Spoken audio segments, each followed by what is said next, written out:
Hello students, उम्मीद करता हूँ पिछले वीडियो आप लोगों को पसंद आए हैं। पिछले लास्ट वीडियो में मैंने आप लोगों को आव्यूह की 3.4 एक्सरसाइज सॉल्व कराई थी। आज के इस वीडियो में मैं आप लोगों को आव्यूह की मिसलिनियस एक्सरसाइज विविध प्रश्नावली को सॉल्व कराऊंगा। इसके सारे क्वेश्चन आप लोगों के लिए बेहद इम्पॉर्टेंट हैं और इन क्वेश्चनों को ध्यान से समझते जाइएगा और अच्छे से नोट करते रहिएगा। ठीक है, चलिए शुरू करते हैं। जैसे पहला क्वेश्चन आपका दे रखा था, मान लीजिए एक मैट्रिक्स आपको दे रखा है 0 1 0 0 हो तो दिखाइए कि सभी n belong to natural number के लिए ai प्लस बी ए की होल पावर n a की power n i plus n a की power n minus 1 B A, जहाँ i कोटि 2 का तत्समक अवयव है। हमें यहाँ पे दिखाना है एक मैट्रिक्स आपको दे रखा है और ये चीज़ प्रूफ करनी है कि इतना बराबर इतना होता है और कब, जब n एक नेचुरल नंबर दे रखा है। ठीक है, अब यहाँ पे जो कैपिटल लेटर का a है वो आपका मैट्रिक्स को दर्शाएगा और b, a और b जो स्मॉल लेटर के हैं वो आपकी किसी कांस्टेंट राशि को दर्शाएंगे। तो इस तरीके से क्वेश्चन सॉल्व करने से पहले मैं आप लोगों को बता दूं, ये क्वेश्चन आपके 3 स्टेप में सॉल्व होंगे। 3 स्टेप में कैसे सॉल्व होते हैं? पहला क्वेश्चन, जैसे कि इस क्वेश्चन में स्टेप 1 क्या हो जाएगा? स्टेप 1 में हम क्या करेंगे, n बराबर 1 रख देते हैं। स्टेप 1 में ध्यान रखिएगा n बराबर 1 रखा और यहाँ पे जो हमारा दे रखा था RHS और LHS के मान निकाल लिए। सबसे पहले LHS लेते हैं। LHS में दे रखा है ai प्लस बी ए की होल पावर n, तो होल पावर n इसकी पावर 1, तो यही आपका मान हो जाएगा ai प्लस बी ए, ये आपका मान हो जाएगा। ये हो गया LHS का मान। इसी प्रकार RHS का जब मान निकालेंगे तो RHS में a की power n i plus n a की पावर n माइनस 1 बी ए, यहाँ पे भी n बराबर हमने 1 रखा और इसको सॉल्व किया तो यहाँ से देखिए LHS और RHS दोनों बराबर है। ठीक है, तो यहाँ से हम कह सकते हैं n बराबर 1 रखने पर यह कथन सत्य है, यह समीकरण को संतुष्ट करता है। इस प्रकार से भी आप लिख सकते हैं। ठीक है, अब ये हो गया पहला स्टेप। पहले स्टेप में ध्यान रखिएगा LHS और RHS आपको बराबर करने हैं, कब? n बराबर 1 रखकर। उसके बाद n बराबर 1 रखने पर यह संतुष्ट हो जाता है, तो हम क्या करते हैं, n बराबर 1 रखने पर यह संतुष्ट है तो हम मान लेते हैं कि यह n बराबर k पर भी संतुष्ट होगा। तो यहाँ पे जैसे n बराबर एक नेचुरल नंबर लिया था हमने 1, तो यहाँ पे n बराबर k ले रहे हैं तो k भी एक कोई नेचुरल नंबर को दर्शाएगा। ठीक है, तो यहाँ से ये भी हमारा सत्य होगा ai प्लस बी ए की होल पावर k बराबर a की power k i plus k a की पावर k माइनस 1 बी ए, ये भी हमारा संतुष्ट होगा। जब n बराबर 1 पे हमारा संतुष्ट था तो n बराबर k पर भी ये हमारा क्या होगा, संतुष्ट होगा। ठीक है, ये हो गया दूसरा स्टेप। इसी प्रकार से जब हम तीसरा स्टेप लेते हैं, तीसरे स्टेप में हमें क्या करना होता है, तीसरा स्टेप में अब हम क्या करेंगे, n बराबर k प्लस 1 रखेंगे। n बराबर क्या रखेंगे, k प्लस 1। k प्लस 1 रख के हम इसको सॉल्व करते हैं और हमें जो प्रूफ करना है वो मान निकाल लेते हैं। हमने जब रखा तो ये चीज़ हो जाएगी ai प्लस बी ए की whole power k plus 1 k की पावर a की power k plus 1 i plus k plus 1 a की पावर k प्लस 1 माइनस 1 आपका दे रखा था, n की जगह पे हो गया k प्लस 1 और माइनस 1 आपका था ही बी ए। अब हम क्या करते हैं, इसके LHS को लेकर सॉल्व करते हैं और RHS हम प्रूफ कर देते हैं। अगर हमने RHS प्रूफ कर दिया तो हमारा ये आंसर सही हो जाएगा। तो यहाँ पे ये आपको दे रखा है और पावर में प्लस लगा है। जब पावर प्लस होती है तो आप दोनों पावर अलग अलग कर सकते हो। ai प्लस बी ए की whole power k ai plus B A की पावर 1। अब आधार समान होते हैं तो आपको पता है घातें जुड़ जाती है, तो यहाँ पे घातें ऑलरेडी जुड़ी हुई थी तो हमने क्या किया, दोनों को अलग अलग कर लिया। अब दोनों को अलग अलग कर लिया तो हम क्या करते हैं, दोनों का अंदर गुणा कर देते हैं। अब यहाँ से देखिए ai प्लस बी ए की होल पावर k, इसका मान हमने जो यहाँ पे सेकंड स्टेप किया था, यहाँ से हम रख देते हैं a की power k i plus k a की पावर k माइनस 1 बी ए, ये हम मान रख देते हैं। यहाँ पे हमने ये मान रखा और ai प्लस बी ए को ऐसे ही रहने दिया। ये हो जाएगा स्टेप 2 से आपका जो हमने सॉल्व किया था। हम क्या करते हैं, अब अंदर गुणा कर देते हैं। जब आप अंदर गुणा करोगे तो इस रूप में आ जाएगा a की power k plus 1 i a की power k B A 1 plus k plus k a की power k minus 1 b square a square. अब यहाँ पे जो आपको ये मैट्रिक्स दे रखी है, जब इसमें a स्क्वायर करेंगे तो ये आपको जो है एक शून्य मैट्रिक्स आपका प्राप्त होगा। a इंटू ए बराबर हो जाएगा शून्य मैट्रिक्स। तो ये पूरा पोर्शन आपका क्या हो जाएगा, जीरो हो जाएगा। जब ये पूरा पोर्शन आपका जीरो हो गया तो आपने यहाँ पे जो आ गया आंसर आपका ए की पावर के प्लस 1 आई ए की पावर के बी ए 1 प्लस के, और यही चीज़ आपको यहाँ पे RHS में ये देखिए प्रूफ करना था। ठीक है, तो यहाँ से हम कह सकते हैं कि लेफ्ट हैंड लेके हमने सॉल्व किया और राइट हैंड हमने प्रूफ कर दिया। हम कह सकते हैं कि n belong to natural number, n का मान कोई भी हो, कोई भी प्राकृतिक संख्या में से कोई भी मान रखेंगे तो समीकरण हमारा सत्य होगा, या कह सकते हैं इसको संतुष्ट होगा। ठीक है, इस प्रकार से 3 स्टेप में ये क्वेश्चन सॉल्व होगा। इसी प्रकार नेक्स्ट क्वेश्चन जो दे रखा है उसमें भी आपका इसी तरीके से दे रखा है और 3 स्टेप में उसको भी हमें सॉल्व करना है। ठीक है, चलिए नेक्स्ट नंबर क्वेश्चन देखते हैं। नेक्स्ट नंबर क्वेश्चन में दे रखा था यदि a बराबर एक मैट्रिक्स आपको ये दे रखा है तो हमें सिद्ध करना है a की पावर n, मैट्रिक्स है 3n-1 3n-1, ये आपका मैट्रिक्स दे रखा है 3 क्रॉस 3 का। ठीक है, जैसे हमने पहले किया सेम वैसे ही करते हैं। यहाँ पे a की पावर n बराबर हम 1 रखते हैं। n बराबर 1 रखने पर तो a की पावर n था, a की पावर n की जगह पे हमने 1 रखा और a की पावर 1 यानी कि a हो जाएगा, और a आपको मैट्रिक्स ये वाला दे रखा है क्वेश्चन में। तो ये हो गया हमारा क्या, LHS से सॉल्व। RHS से सॉल्व कर लेते हैं। RHS में हम क्या करते हैं, n बराबर 1 रखते हैं, तो यहाँ पे n-1 था, 3 की पावर n-1 था, तो यहाँ पे 1-1 हो गया, सब में आपका 1-1। तो 1-1 आपको पता है 3 की पावर 0 हो जाएगा, और 3 की पावर किसी भी संख्या की घात जब 0 होती है तो उसका मान क्या होता है 1। तो ये चीज़ हमें प्राप्त हुई, और यही चीज़ यहाँ से हम कह सकते हैं n बराबर 1 रखने पर यह समीकरण को संतुष्ट करता है, यह समीकरण सत्य है। RHS और LHS आपके दोनों बराबर हो गए। ठीक है, इसके बाद आ जाता है स्टेप 2। स्टेप 2 में हमारा क्या होता है, सेम वैसे ही n बराबर 1 पर कथन सत्य था तो हम क्या करते हैं n बराबर k ले देते हैं। k पर भी यह सत्य होगा, तो जब k पर भी सत्य होगा n बराबर k रखने पर a की पावर k, तो यहाँ पे हो जाएगा मैट्रिक्स में 3 की पावर k-1, 3 की पावर k-1, 3 की पावर k-1, इसी प्रकार से ये मैट्रिक्स आपकी हो जाएगी। अब ये हो गया स्टेप 2। इसके बाद आ जाते हैं स्टेप 3 पे। स्टेप 3 में हमारा क्या होगा, स्टेप 3 में हम n बराबर लेते हैं k+1, a की पावर k+1 बराबर हो जाएगा यहाँ पे 3 की पावर k+1, n की जगह पे हो गया k+1, यहाँ पे k था, यहाँ पे n की जगह पे k ले लेते हैं, और आपको पता है जो क्वेश्चन में दे रखा था n था, n-1 था, तो यहाँ पे k+1 -1, n की जगह पे k+1 हो गया -1, तो यहाँ से -1 + 1 कैंसिल हो जाएगा, बचेगा क्या k। इसी प्रकार जो मैट्रिक्स बची 3 की पावर k वाली मैट्रिक्स हमारी प्राप्त हुई। ठीक है, अब इसका लेफ्ट हैंड लेके सॉल्व करते हैं और RHS हम प्रूफ कर देते हैं। a की पावर k+1 है, जिसको हम लिख सकते हैं a की पावर k और a की पावर 1, अलग अलग हम लिख सकते हैं इसको। a की पावर k का मान हम स्टेप 2 से ले लेते हैं। स्टेप 2 से हमने a की पावर k का मान रख दिया, ये हो गया, और यहाँ पे माइनस, और एक मैट्रिक्स एक वाले हो गए। ठीक है, अब हम क्या करते हैं, इनका गुणा करते हैं। जब आप इनका गुणा करोगे तो आपको पता है पहली पंक्ति का पहले स्तंभ से गुणा करते हैं, इस प्रकार से ये हो जाएगा। उसके बाद दूसरी पंक्ति का पहली पंक्ति का दूसरे स्तंभ से करते हैं, ये चीज़ आपको प्राप्त होगी। फिर पहली पंक्ति का तीसरे स्तंभ से करते हैं, इसी प्रकार दूसरी पंक्ति का पहले स्तंभ से करेंगे तो ये प्राप्त होगा, दूसरी पंक्ति का दूसरे स्तंभ से करेंगे ये प्राप्त होगा, और आप गुणा करना पता ही है, आप गुणा कर सकते हैं। ठीक है, ये चीज़ हो जाएगी। अब यहाँ पे देखिए आपके 3 की पावर k-1 3 की पावर k-1 प्लस 3 की पावर k-1, देखिए अगर आपका इस तरीके से लिखा है 3 + 3 + 3, इसका मान भी क्या होगा 9 होगा, और आप इसको ये भी लिख सकते हैं 3 × 3 भी लिख सकते हैं, 3 3 9, ये भी आपको प्राप्त होगा। तो हम इन सबको यहाँ पे प्लस का निशान लगाया तो इसको हम ये भी लिख सकते हैं 3 × 3 की पावर k-1, यहाँ पे भी हम वही लिख सकते हैं, इस पूरे मैट्रिक्स में आप वही लिख सकते हैं। ठीक है, अब यहाँ पे हमने 3 × 3 की पावर k-1 लिखा है और बाद में हमने ये लिख दिया है, डायरेक्ट इसको कर दिया है, तो यहाँ पे 3 की पावर 1 × 3 की पावर k-1 था। यहाँ पे देखेंगे आधार बराबर है तो क्या होगा 3 की पावर k-1 प्लस का 1 हो जाएगा, माइनस प्लस कैंसिल हो जाएगा, और इस प्रकार से हमने सॉल्व करके ही डायरेक्ट यहाँ पे लिख दिया 3 की पावर k, 3 की पावर k, 3 की पावर k, 3 की पावर k, 3 की पावर k, और यहाँ पे भी 3 की पावर k। और यही चीज़ आपको RHS में यहाँ पे देखिए आपने जो लिखा था वहाँ पे हमें प्रूफ करना था। तो यहाँ से हमारा लेफ्ट हैंड साइड और राइट हैंड साइड सॉल्व हो गया। तो हम कह सकते हैं n के किसी भी मान के लिए जो कि नेचुरल नंबर से दर्शाएगा, n के किसी भी मान के लिए यह समीकरण संतुष्ट होगा। ठीक है, ध्यान रखिएगा, ये इस प्रकार से क्वेश्चन आपके 3 स्टेप में सॉल्व होंगे। ठीक, चलिए नेक्स्ट क्वेश्चन देखते हैं, ध्यान से समझिएगा, क्वेश्चन बहुत ही इंपॉर्टेंट क्वेश्चन है ये। नेक्स्ट क्वेश्चन में भी आपको इसी तरीके से सॉल्व प्रूफ करना है।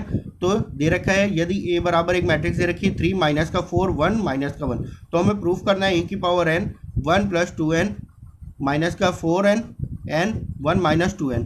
एक इतना हमें प्रूफ करना है, इतना बराबर इतना हमें प्रूफ करना है, जहाँ n एक धनात्मक पूर्णांक है। धनात्मक पूर्णांक है यानी कि n का जो भी मान है वो पॉजिटिव मान होगा आपका।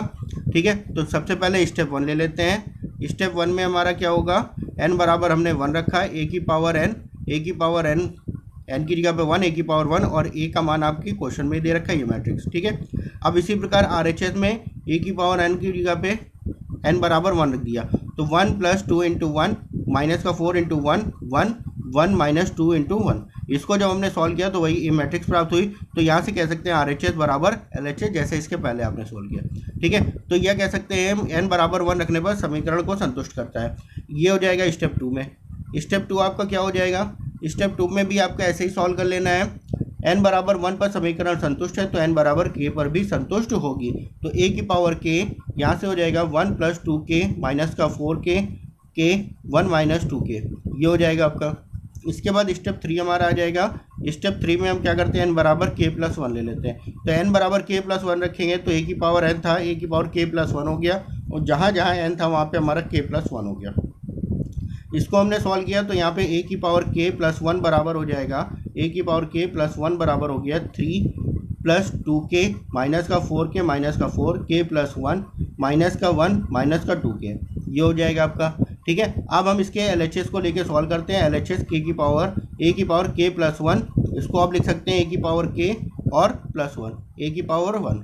तो a की पावर k का मान आपको पता है, अपने स्टेप 2 से हम यहाँ से रख देते हैं। स्टेप 2 में अभी आपने a की पावर k का मान निकाला था, ये चीज़ तो हमने मान यहाँ पे रख दिया, और a की पावर 1 का मान आपके क्वेश्चन में दे रखा था। अब क्या करते हैं, इन दोनों का गुणा कर लेते हैं। गुणा आपको करना आता ही है, तो यहाँ पे हमने गुणा किया इस प्रकार से, तो ये हो गया 3 प्लस 2k माइनस का 4k माइनस 4k प्लस 1 और माइनस का 1 प्लस का 2k, और यही RHS में आपको प्रूफ करना था। ये देखिए यहाँ पे आपने a की पावर k और हमने LHS को लेकर RHS यहाँ पे ये हमने प्रूफ कर दिया यहाँ पर। ठीक है, ये चीज़ हमने प्रूफ कर दिया। तो यहाँ पे भी कह सकते हैं LHS बराबर RHS, अतः हम कह सकते हैं कि n के प्रत्येक मान के लिए यह समीकरण संतुष्ट होगा। ठीक है, चलिए इसी प्रकार 4th नंबर क्वेश्चन देखते हैं, ध्यान से समझिएगा। 4th नंबर क्वेश्चन भी 4th नंबर क्वेश्चन में कह रहा है, यदि a तथा b सममित अवयव हैं तो सिद्ध कीजिए कि ab माइनस ba एक विषम सममित अवयव है। अब आपसे क्वेश्चन में कह रहा है a और b सममित अवयव है। सममित अवयव आपको पता है, जब आप इसका ट्रांसपोज करते हैं तो वही मैट्रिक्स हमें प्राप्त करता है, यानी कि a का ट्रांसपोज बराबर a हो जाएगा, b का ट्रांसपोज बराबर b, ये सममित अवयव है, तो यहाँ पे ये कंडीशन आपकी अप्लाई होगी। ठीक है, अब हमें जो प्रूफ करना है उसको देख लेते हैं। हमें क्या प्रूफ करना है, ए बी माइनस बी एक विषम सममित अवयव है, यानी कि इसका ट्रांसपोज अगर हम करें तो हमें माइनस का, अगर विषम सममित अवयव है ए बी माइनस का बी ए, अगर आपका विषम सममित अवयव है तो इसका आंसर होगा माइनस का ए बी माइनस का बी ए, ये आंसर आपको प्राप्त होगा, तभी आपका विषम सममित होगा, अन्यथा नहीं होगा। तो हम क्या करते हैं, इसको लेके सॉल्व कर लेते हैं। ये हम मान लेते हैं ए बी माइनस बी ए, इसका जब आप ट्रांसपोज करेंगे, डैश करेंगे, तो दोनों का अलग अलग ट्रांसपोज हो जाएगा, ए बी का ट्रांसपोज माइनस का बी ए का ट्रांसपोज। अब इसमें भी आप कर सकते हैं ए बी का ट्रांसपोज, और आपने पढ़ा हुआ है ए बी का ट्रांसपोज जब आप करते हो तो इसका जब ट्रांसपोज का जो आंसर प्राप्त होता है B transpose into A transpose आपको प्राप्त होता है। तो यहाँ पे ये कह सकते हैं ए बी का ट्रांसपोज बराबर बी का ट्रांसपोज ए का ट्रांसपोज, और बी ए का ट्रांसपोज बराबर ए का ट्रांसपोज बी का ट्रांसपोज हो जाएगा। ठीक है, तो यहाँ से बी डैश बराबर क्या है, बी दे रखा है, ए डैश बराबर ए आपके क्वेश्चन में ही दे रखा है, तो यहाँ से ए डैश बराबर भी आपको पता है, ए डैश बराबर ए है और बी डैश बराबर बी, तो यहाँ से B A minus A B हो गया। अब क्या करते हैं, यहाँ से हम माइनस कॉमन ले लेते हैं। जब हमने माइनस कॉमन ले लिया तो ए बी माइनस का बी ए, और जब हमने माइनस कॉमन ले लिया तो ये चीज़ आ गई। ये कि यहाँ से इसका जो हमने ट्रांसपोज किया तो यहाँ पे माइनस में हमें मान प्राप्त हो गया, तो हम कह सकते हैं ए बी माइनस का बी ए बराबर एक विषम सममित अवयव है। माइनस में आपका मान प्राप्त हो गया तो ये एक विषम सममित अवयव। ठीक है, चलिए इसी प्रकार नेक्स्ट क्वेश्चन लेते हैं, क्वेश्चन नंबर 5। क्वेश्चन नंबर 5 में आपका दे रखा है, सिद्ध कीजिए कि अवयव बी डैश ए बी सममित अथवा विषम सममित अवयव है यदि ए सममित अथवा विषम सममित है। अब यहाँ पे कह रहा है बी डैश ए बी सममित और विषम सममित अवयव हमें ये प्रूफ करना है। ठीक है, और क्वेश्चन में कह रहा है ए सममित भी है और विषम सममित भी है। अब देख लेते हैं, जब ए एक सममित अवयव है, यहाँ पे कह रहा है सममित भी है, तो ए जब एक सममित अवयव है तो ए डैश बराबर क्या हो जाएगा, ए के। तो यहाँ से बी डैश ए बी का होल डैश बराबर, यहाँ पे आप दोनों का अलग अलग डैश कर लेते हैं, ए बी डैश का डैश हो जाएगा। तो यहाँ से ए बी का डैश अगर आप करोगे तो ए डैश और बी डैश, बी का ट्रांसपोज करेंगे तो आपको बी प्राप्त हो जाएगा। और यहाँ से इसका मान ए डैश बी डैश को आप लिख सकते हो बी ए डैश, ये हो गया बी। अब देखिए यहाँ से हमें मान क्या मिल रहा है, ये हमारा प्लस का ही मान मिल रहा है, तो हम कह सकते हैं ये एक सममित अवयव है। जब हमने ए डैश का मान ए रखा यानी कि ए को एक सममित अवयव माना तो हमारा एक सममित अवयव प्राप्त हुआ। अब हम क्या करते हैं, इसको एक विषम सममित, जब ए एक विषम सममित अवयव यानी कि ए डैश बराबर माइनस का ए होगा, तो इसको भी हमने रख के सॉल्व किया वैसे ही, तो यहाँ पे आंसर हमारा क्या आ रहा, माइनस में आ रहा। जब हमारा माइनस में आंसर आ रहा तो हम कह सकते हैं यह एक विषम सममित अवयव है, विषम सममित अवयव। ठीक है, यह चीज़ आपको प्रूफ करना था। ठीक, इसी प्रकार आते हैं नेक्स्ट क्वेश्चन नंबर 6 में। क्वेश्चन नंबर 6 में कह रहा है एक्स वाई जेड के मानों को ज्ञात कीजिए यदि ए बराबर आपको दे रखा है, मैट्रिक्स दे रखा है 0 2y z X Y Z X minus का वाई और जेड, समीकरण ए डैश ए बराबर आई, ये आपको इसको संतुष्ट करता है। तो यहाँ से ए डैश यानी कि ए का ट्रांसपोज करेंगे, ए बराबर आपको ये दे रखा है तो एक इसका ट्रांसपोज करेंगे, तो आपको पता है ट्रांसपोज में क्या होता है, पंक्ति हमारी स्तंभ में आ जाती है और स्तंभ हमारे पंक्ति में चले जाते हैं। तो ये जो होगी ये हमारा पहला स्तंभ हो गया 0 2y Y X Y minus का जेड, और ये हो गया एक्स माइनस का वाई और जेड, यहाँ पे हमारा हो जाएगा ये माइनस का जेड होगा। ठीक है, अब चलिए सॉल्व करते हैं इसको। ए डैश इंटू ए, ये हमारा हो जाएगा ए डैश ए हो गया, और इन दोनों का जब आप गुणा करोगे तो इस प्रकार से पहली पंक्ति का पहले स्तंभ से, पहली पंक्ति का दूसरे स्तंभ से यहाँ पे आ जाएगा, पहली पंक्ति का तीसरे स्तंभ से ये आपका मान प्राप्त हो जाएगा। और ये जब आप गुणा करते हो तो किसके बराबर होगा, आई मैट्रिक्स के बराबर होगा। आई मैट्रिक्स यानी कि 3x3 का एक मैट्रिक्स होगा जिसका विकर्ण आपका 1 दे रखा है। तो यहाँ पे जब हमने गुणा किया तो हो गया 2x² 0 0 2 0 6 y² 0 0 0 3 z², और ये आपको मान दे रखा है बराबर आई के। तो यहाँ से हम कह सकते हैं 2x² बराबर 1, तो x² बराबर 1/2 या x बराबर प्लस माइनस अंडर रूट के अंदर 1/2 हो जाएगा x का मान। y का मान हम निकालने हैं 6y² बराबर 1, तुलना कर लेते हैं दोनों की, क्योंकि दोनों मैट्रिक्स आपके बराबर दे रखे हैं तो इसके प्रत्येक अवयव के मान भी क्या होंगे, बराबर होंगे। तो यहाँ से y² बराबर प्लस माइनस y² बराबर 1/6, तो y बराबर हो जाएगा प्लस माइनस रूट के अंदर 1/6 हो गया। 3z² बराबर 1, तो z² बराबर 1/3, तो z बराबर हो जाएगा प्लस माइनस अंडर रूट के अंदर 1/3। ये हो गया x y और z के मान। ठीक है, चलिए इसी प्रकार नेक्स्ट क्वेश्चन देखते हैं, क्वेश्चन नंबर 7। क्वेश्चन नंबर 7 आपका दे रखा है x के किस मान के लिए हमारा 1 मान दे रखा है, ये मैट्रिक्स आपके 3 मैट्रिक्स का गुणनफल बराबर 0 होगा। ठीक है, तो हम क्या करते हैं, पहले मैट्रिक्स का गुणा कर लेते हैं, इससे इन दोनों मैट्रिक्सों का गुणा कर लेते हैं। जब इन दोनों का आप गुणा करोगे तो पंक्ति का स्तंभ से, पहली पंक्ति का स्तंभ से और दूसरी पंक्ति का भी स्तंभ से, तो यहाँ पे ये 1x3 की मैट्रिक्स दे रखी है, ये 3x3 की मैट्रिक्स दे रखी है, तो हमारा जो उत्तर प्राप्त हुआ है तो 1x3 का मैट्रिक्स प्राप्त हुआ। ठीक है, हमने गुणा किया यहाँ से, तो ये जो गुणनफल आया है 6 2 4 एक मैट्रिक्स प्राप्त हुई, और दूसरी मैट्रिक्स आपको दे रखी है 0 2x की। इन दोनों का जब आप गुणा करेंगे तो 6 का 0 से गुणा करेंगे 0 हो जाएगा, 4 2 दूना 4 हो गया, और ये हो गया 4x। यहाँ से ये तो आपका क्वेश्चन पूरा 0 हो जाएगा, माइनस का 4 उधर कर देते हैं, या 4x को उधर किया तो x बराबर यहाँ पे आ गया माइनस का 1, यानी कि x की जो वैल्यू है वो क्या है, माइनस का 1। ठीक है, इसी प्रकार नेक्स्ट क्वेश्चन देखते हैं। यदि a बराबर आपको दे रखा है 3 1 माइनस का 1 2 हो, तो हमें प्रूफ करना है a² माइनस का 5a प्लस 7i बराबर 0। ठीक है, आई आपको पता है आइडेंटिटी मैट्रिक्स होगा, यहाँ पे 2x2 का दे रखा है तो यहाँ पे 2x2 का। तो हम सबसे पहले क्या करते हैं, a² का मान निकालते हैं। a² बराबर a इंटू ए हो जाएगा, a के मान का हमने गुणा किया, तो यहाँ से जो हमारी मैट्रिक्स प्राप्त हुई 8 5 माइनस 5 और 3, ये हो गया a² का मान। a² का मान आ गया तो हम इसमें मान रख देते हैं सारा कुछ। a² का मान रखा, माइनस का 5 इंटू ए कर दिया, प्लस का 7 इंटू आई आइडेंटिटी मैट्रिक्स होगा। ठीक है, हमने यहाँ पे गुणा कर लिया 5 का अंदर और यहाँ पे 7 का अंदर, और ये बराबर आपको दे रखा है। जब हमने इसको सॉल्व किया, यहाँ पे देखिए ये दोनों हमारे पहली मैट्रिक्स और लास्ट वाली मैट्रिक्स आपकी जुड़ जाएगी और बीच वाली मैट्रिक्स आपकी कट जाएगी। तो यहाँ से 8 प्लस का 7 माइनस का 15 कितना हो गया, 0। इसी प्रकार 5 और यहाँ पे 0, 5 प्लस 0 माइनस का 5 हो जाएगा, ये भी हो गया 0, -5 और यहाँ पे है ये माइनस माइनस प्लस हो जाएगा तो ये भी आपका 0। तो यहाँ से जो हमारा प्राप्त हुआ वो क्या होगा, जीरो मैट्रिक्स प्राप्त हुई, जिसको हम कह सकते हैं जीरो के बराबर, और यही चीज़ आपको प्रूफ कर दी गई। ठीक है, चलिए नेक्स्ट क्वेश्चन देखते हैं, क्वेश्चन नंबर 9। क्वेश्चन नंबर 9 में आपसे कह रहा है यदि x माइनस का 5 माइनस का 1 एक मैट्रिक्स दे रखी है, दूसरी मैट्रिक्स आपको दे रखी है 1 0 2 0 2 1 2 0 3, और तीसरी मैट्रिक्स x 4 1 बराबर 0 है। ये आपका 0 दे रखा है, तो हमें x का मान ज्ञात करना है। ठीक है, चलिए गुणा कर लेते हैं पहले इन दोनों का। जैसे अभी आपने 7 नंबर क्वेश्चन सॉल्व किया था, वैसे इसको भी सॉल्व करते हैं। पहले इन दोनों का गुणा कर लेते हैं।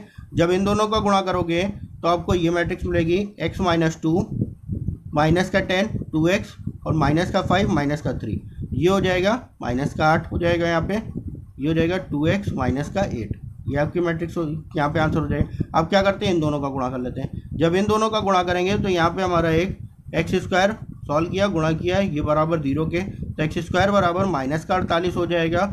एक्स स्क्वायर माइनस 48 बराबर 0, तो एक्स स्क्वायर बराबर 48, तो एक्स बराबर हो जाएगा प्लस माइनस अंडर रूट के अंदर 48, जिसमें एक्स बराबर आप मान निकालेंगे, एक्स बराबर प्लस माइनस 4√3, यही आपका एक्स का मान हो जाएगा। ठीक है, तो एक बार प्लस का भी आप मान रख सकते हो और माइनस का भी मान रख सकते हो। इसी प्रकार 10 नंबर क्वेश्चन आपका दे रखा है। 10 नंबर क्वेश्चन में है एक निर्माता 3 प्रकार की वस्तुएं x, y और z का उत्पादन करता है, जिसके बाद 2 बाजारों में विक्रय करता है। वस्तुओं की वार्षिक सूची आपको दे रखी है। 2 बाजार आपके दे रखे हैं, पहली और दूसरी बाजार दे रखी है, और उत्पादन ये है x, y और z के। पहली बाजार में x का उत्पादन है 10,000, y का 2,000 और z का 18,000। दूसरी बाजार में 6,000, 20,000 और 8,000।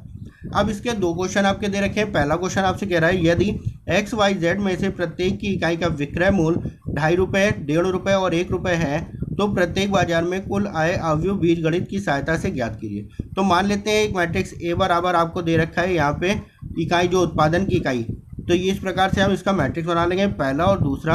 दूसरी बाजार में तो ये मैट्रिक्स x, y और z, ये हो गया 10,000, 2,000, 18,000, 6,000, 20,000 और 8,000, ये हो गया एक मैट्रिक्स है। b बराबर हम निकाल लेते हैं। b बराबर एक मैट्रिक्स मान लिए, माना एक b बराबर मैट्रिक्स है x, y, z, ये आपकी प्रति इकाई मूल्य दे रखा है, और ये विक्रय मूल्य हो गया 2 रुपये 50 पैसे, 1 रुपये 50 पैसे और 1 रुपये। तो जब आपको कुल मूल्य आपको ज्ञात करना है तो आपको क्या करना होगा, ए बी का मान निकाल लेते हैं। ए बी आपका ये है ए और ये हो गया बी, तो इनको जब आपने गुणा किया इस प्रकार से, तो पहली बाजार का जो मूल्य आ गया, कुल विक्रय मूल्य हो गया 46,000, और दूसरी बाजार का जो कुल विक्रय मूल्य हो गया वो हो गया 53,000। ठीक है, तो हम कह सकते हैं अतः पहली बाजार के कुल प्राप्त आय यानी कि विक्रय मूल्य हो गया 46,000, दूसरी बाजार का कुल विक्रय मूल्य हो गया 53,000 रुपये का। ठीक है, अब इसके दूसरे क्वेश्चन में आपसे क्या कह रहा है, दूसरे क्वेश्चन में कह रहा है यदि उपयुक्त 3 वस्तुओं की प्रत्येक इकाई की लागत क्रमशः 2 रुपये, 1 रुपये और 50 पैसे हो, तो कुल लाभ ज्ञात कीजिए। अब यहाँ पे देखिए लागत मूल्य आपको दे रखा है, लागत मूल्य जिसको आप कह सकते हो क्रय मूल्य, 2 रुपये, 1 रुपये और 50 पैसे। आपसे बताना है लाभ, आपको बताना है, तो लाभ अगर आप ज्ञात करते हो, लाभ में आपका हो जाएगा विक्रय मूल्य माइनस का क्रय मूल्य। तो आपको विक्रय मूल्य तो यहाँ से इसके पहले क्वेश्चन में आपने निकाल लिया था दोनों विक्रय मूल्य। अब हम क्या करते हैं, इस क्वेश्चन में क्रय मूल्य निकाल लेते हैं। क्रय मूल्य निकालने के लिए वस्तु एक मैट्रिक्स आपने ए मानी ही थी, इसके पहले हम यहाँ पे जो मूल्य दे रखा है उसकी एक मैट्रिक्स मान लेते हैं सी। तो यहाँ से एक्स, वाई, जेड, और ये है 2 रुपये, 1 रुपये और 50 पैसे, ये आपके क्रय मूल्य का मैट्रिक्स हो जाएगा। तो हम कुल क्रय मूल्य बराबर क्या हो जाएगा, ए सी। तो यहाँ से ए सी का मान निकालेंगे, ए सी बराबर ए मैट्रिक्स और सी मैट्रिक्स का गुणा कर लेते हैं। तो ए मैट्रिक्स और सी मैट्रिक्स का जब आप गुणा करेंगे तो क्रय मूल्य आ जाएगा 31,000 और 36,000। पहली बाजार का क्रय मूल्य हो गया 31,000 और दूसरी बाजार का जो क्रय मूल्य हो गया वो हो गया 36,000 रुपये। ठीक है, तो पहली बाजार से लाभ हमारा क्या होगा, लाभ बराबर होता है विक्रय मूल्य माइनस का क्रय मूल्य। पहली बाजार से विक्रय मूल्य हमारा कितना था, 46,000 और क्रय मूल्य था 31,000, यानी कि लाभ हो गया आपका 15,000 रुपये का। दूसरी बाजार से विक्रय मूल्य था 53,000, क्रय मूल्य है 36,000, दोनों को घटा के हमने निकाल लिया 17,000। तो ये हो गया आपका पहली बाजार से 15,000, दूसरी बाजार से 17,000 रुपये का लाभ। तो कुल लाभ हमें बताना था, तो दोनों का योग कर दिया, यानी कि कुल लाभ हो गया हमारा 32,000 रुपये का। ठीक है, नेक्स्ट क्वेश्चन देखते हैं इसी प्रकार से। नेक्स्ट क्वेश्चन है क्वेश्चन नंबर 11। क्वेश्चन नंबर 11 आपसे कह रहा है अवयव x का मान ज्ञात करना है। देखिए यहाँ पे एक x अवयव आपका दे रखा है, दूसरा अवयव आपको दे रखा है 3x3 का, और आंसर में भी जो हमें प्राप्त हो रहा है 2x3 का मैट्रिक्स हमें दे रखा, x है 2x3 का मैट्रिक्स था और यहाँ पे 2x3 का मैट्रिक्स आपको प्राप्त है। ठीक है, तो यहाँ पे देखिए जो हमें मैट्रिक्स प्राप्त है वो कौन सी है, 2x3 की मैट्रिक्स आपको प्राप्त है। तो यहाँ पे हमारी जो मैट्रिक्स होगी, आपको पता है जब आप दो मैट्रिक्स का गुणा करते हो, जैसे m इंटू एन का आपने गुणा किया, तो अगली जो मैट्रिक्स होती है वो क्या होती है, n इंटू ए। तो जो हमें उत्तर जो प्राप्त होता है वो मैट्रिक्स m इंटू ए का प्राप्त होता है, यानी कि ये जो मैट्रिक्स है वो हमारी 2 इंटू 3 की है।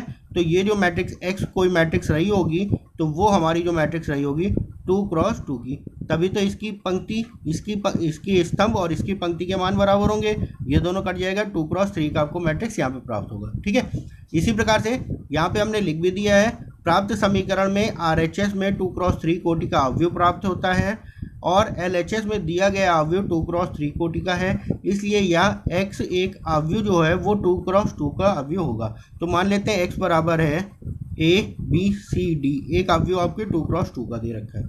ठीक, तो जो इन दोनों का गुणनफल हमारा ये प्राप्त होगा। तो पहली पंक्ति का जब पहले स्तंभ से करेंगे तो ये हो जाएगा आपका 4a इंटू 1, ये हो जाएगा c इंटू 4, ये 4c हो जाएगा। ठीक है, इसी प्रकार ये पहली पंक्ति का दूसरे स्तंभ से करेंगे ये प्राप्त होगा, पहली पंक्ति का तीसरे स्तंभ से करेंगे ये चीज़ आपको हो जाएगी। जब हम गुणा कर लेंगे तो आपको ये मैट्रिक्स आपको प्राप्त हो जाएगा 4 plus a plus 4c, 2a plus 5c, 3b plus का 6c, b प्लस का 4d, 2b प्लस का 5d, 3b प्लस का 6d, और ये बराबर आपको इस मैट्रिक्स के प्राप्त हो जाएगा। और यहाँ पे ये दोनों अवयव मैट्रिक्स जो है दोनों अवयव समान है, तो प्रत्येक के अवयव भी समान होंगे। तो यहाँ से इतना बराबर आपका माइनस का 7 हो जाएगा, 2a प्लस का 5c बराबर माइनस का 8, 3a प्लस का 6c बराबर माइनस का 9। इसी प्रकार से ये सारे अवयव हमारे बराबर हो गया। अब हम क्या करते हैं, इन तीन में से किसी एक को लेकर a का मान निकाल कर दूसरे में रख के हम c का मान निकाल लेते हैं। हमने क्या किया, ये दे रखा था a प्लस 4c था आपका, इसमें से हमने a का मान निकाला माइनस का 7 माइनस का 4c, और इसका मान हमने सेकंड वाले में रख दिया। तो 2a प्लस का 5c बराबर माइनस का 8, a का मान रख दिया, तो यहाँ से c का मान निकाला वो हो गया हमारा 2, c का मान हमने इसमें रख दिया, तो a का मान कितना आ गया 1। ठीक है, ये आपका मान हो गया। इसी प्रकार से हमने क्या किया, इन दोनों में से b का मान निकाल लिया, b का मान हमने रख दिया, तो यहाँ पे b का मान हमने निकाला है b बराबर 2 माइनस का 4d, ये मान हमने सेकंड वाले में रख दिया और सॉल्व कराया, d बराबर हो गया 0, b बराबर हो गया 2, b 0 रख दिया तो b का मान आ गया 2 का। ठीक है, तो यहाँ से जब हमारी जो मैट्रिक्स हमारे प्राप्त हुआ है, यानी कि जो आंसर हमारा प्राप्त हो रहा है वो हमारा क्या था, a का मान आपने निकाला है a का मान निकाला है 1, b का मान निकाला 2, c बराबर निकाला माइनस का 2 और d बराबर हो गया 0। तो जो हमारी मैट्रिक्स थी a c b और d, a c b और d, a बराबर हो गया 1, b बराबर हो गया 2, ये 2 हो जाएगा, c बराबर माइनस का 2 और d बराबर हो गया 0, और यही आपका आंसर हो जाएगा। ठीक है, चलिए लास्ट क्वेश्चन देखते हैं, क्वेश्चन नंबर 12। ध्यान से समझिएगा इस क्वेश्चन को, जैसे आपने शुरुआत में क्वेश्चन किए थे सेम वैसे ही ये भी क्वेश्चन है आपका। ठीक है, इसमें कह रहा है यदि a तथा b समान कोटि के वर्ग अवयव हैं, अवयव इस प्रकार है कि ए बी बराबर बी ए, तो गणितीय आगमन विधि द्वारा सिद्ध कीजिए a b की पावर n b की पावर n बराबर होगा। ये दोनों हमारे बराबर होंगे, ये हमें प्रूफ करना है। इसके अतिरिक्त हमें एक चीज़ और सिद्ध करनी है, प्रूफ करना है, समस्त n belong to natural number के लिए a b की होल पावर n a की पावर n b की पावर n होगा। तो सबसे पहले हम इसको प्रूफ करते हैं और उन्हीं 3 स्टेप से ही लेके सॉल्व करते हैं। ठीक है, चलिए जब इसको सॉल्व करेंगे तो हमें एक चीज़ पता है, a बराबर b ये आपके क्वेश्चन में ही दे रखा है, आपके क्वेश्चन में दे रखा है ए बी बराबर b, ये आपके क्वेश्चन में ही दे रखा है। तो इसको जब हम सॉल्व करेंगे हमें ज्ञात है इतना बराबर इतना। तो पहली चीज़ हम सॉल्व करने के लिए a b की पावर n बराबर b की पावर n इंटू a, इसमें n बराबर 1 रखने पर ये हो जाएगा स्टेप 1। स्टेप 1 हो गया आपका n बराबर 1 रखने पर। तो यहाँ पे जब हमने सॉल्व किया LHS में हमने मान रखा तो a b हो गया, RHS में मान रखा b a हो गया, और ये दोनों चीज़ें आपके क्वेश्चन में दे रखा था। तो यहाँ से कह सकते हैं LHS बराबर RHS हो गया आपका। ठीक है, n बराबर -1 रखने पर LHS और RHS दोनों बराबर है, तो n बराबर 1 पर समीकरण को संतुष्ट करता है, तो n बराबर हमने k ले लिया। जब n बराबर k लिया तो हमारा ये चीज़ आ गया। अब इसके बाद ये हो गया आपका सेकेंड स्टेप, स्टेप 2 हो गया। थर्ड स्टेप में हमने क्या किया, n बराबर ले लिया है, थर्ड स्टेप में हमने लिया है n बराबर k+1। तो a b की पावर k+1 b की पावर k+1 इंटू a। ठीक है, तो हम यहाँ से LHS को लेकर सॉल्व करते हैं, RHS प्रूफ कर देते हैं। a b की पावर k+1, इसमें हम क्या कर सकते हैं, b की पावर k और b की पावर 1 अलग अलग कर दिया। यहाँ से हमने a b की पावर k का मान यहाँ से हमने रख दिया सेकेंड स्टेप से, b की power k a into B, और इन दोनों को हमने साथ में कर लिया, b की पावर k b a, ये दोनों आपके जुड़ जाएंगे, b की पावर k +1 इंटू ए, और यही चीज़ RHS में आपको प्रूफ करनी थी। पहली चीज़ हमारी प्रूफ हो गई। चलिए इसके बाद सेकंड चीज़ देख लेते हैं, सेकंड चीज़ भी हम तो प्रूफ कर देते हैं। सेकंड चीज़ में आपसे क्वेश्चन में क्या कह रहा था, सेकंड में आपसे कह रहा था ए बी की होल पावर n बराबर a की पावर n b की पावर n, ये आपको प्रूफ करना है। तो वही चीज़ स्टेप 1 हो गया। स्टेप 1 हमने लिया n बराबर 1 रखने पर LHS और RHS को हमने प्रूफ किया, जैसे अभी तक आप करते चले आ रहे थे।